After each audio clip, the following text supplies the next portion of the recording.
आयुष्मान भारत प्रधानमंत्री जन आरोग्य योजना नोंदणी उपक्रमाचा उद्घाटन सोहळा माननीय उपमुख्यमंत्री देवेंद्रजी फडणवीस यांच्या हस्ते नागपूर येथे पार पडला। या योजनेचा मूळ उद्देश सर्व भारतीय नागरिकांना मोफत आरोग्य सेवा प्रदान करणे आणि देशाच्या विकासात महत्त्वपूर्ण योगदान हाच आहे। या योजनेचा लाभ संपूर्ण भारतभर घेता येऊ शकणार आहे। त्यामुळे नक्कीच भारतातील प्रत्येक नागरिकाचे आरोग्य सुधारण्यास मदत होणार आहे।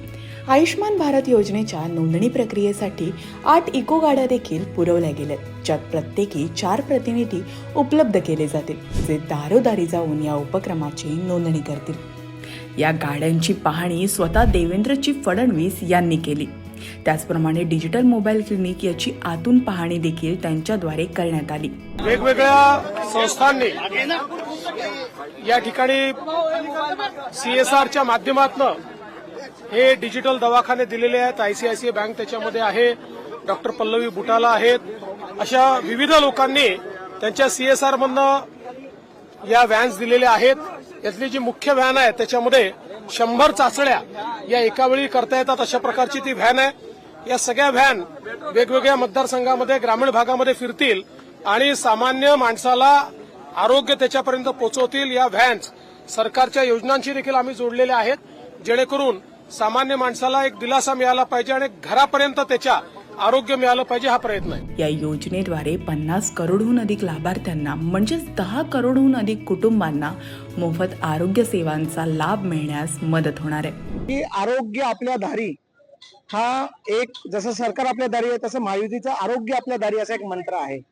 आयुष्यमान भारत प्रधानमंत्री जन आरोग्य योजना याच्या अंतर्गत माननीय पंतप्रधानांच्या संकल्पनेतून प्रत्येक भारतीय, तो कुठल्याही पद्धतीचा रेशनधारक असो, प्रत्येक भारतीय नागरिक त्याचा कुठलीही उत्पन्न मर्यादांची अट न ठेवता 5 लाख रुपयाचा विमा घरटी प्रत्येक वर्षी असा मेडिकल विमा, म्हणजे आपला असं म्हणू की आपण त्याच्या कुठलाही वैद्यकीय खर्च होऊ नये अशासाठी तो देण्यात आलेला आहे।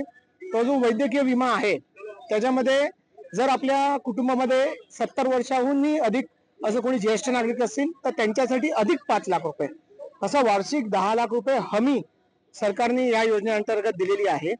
याच्यामध्ये 60% अनुदान हे केंद्र शासनाचं आहे, 40% अनुदान हे जे आहे ते आपल्या राज्य शासनाचं आहे।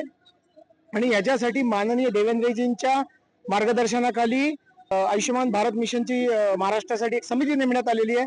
याच्यामध्ये आपण 8 गाड्या विदर्भामध्ये दिलेल्या आहेत। या 8ही गाड्या प्रत्येक घरोघरी जातील। त्यात 4-4 लोक व्हॉलंटियर्स बसवलेले आहेत, जे प्रत्येक घरामध्ये जाऊन तिथे नोंदणी करतील आणि आयुष्यमान भारत कार्डाची एक रंगीत प्रत्येक कुटुंबाच्या हातात देतील। आणि त्यामुळे या कुटुंबांना महाराष्ट्रातला 1000 हॉस्पिटल्समध्ये सध्या लाभ आहे, प्रायव्हेट आणि गव्हर्नमेंट दोन्ही मिळून 1350 आजार याच्यामध्ये सरकारने हे केलेले आहेत, मोफत उपचारासाठी पात्र केलेले आहेत। आणि हे सगळं सोडून आता अजून 900 हॉस्पिटल्स आयुष्यमान भारत योजनेमध्ये समाविष्ट करण्यात येत आहेत। या नाविन्यपूर्ण उपक्रमाचे तांत्रिक शिल्पकार हे IIT इंजिनियर कौस्तुभ फुटाला हे आहेत। आरोग्य क्षेत्रातील या अभूतपूर्व क्रांतीमुळे रुग्णसेवेचा चेहरा मोहराच बदलणार आहे।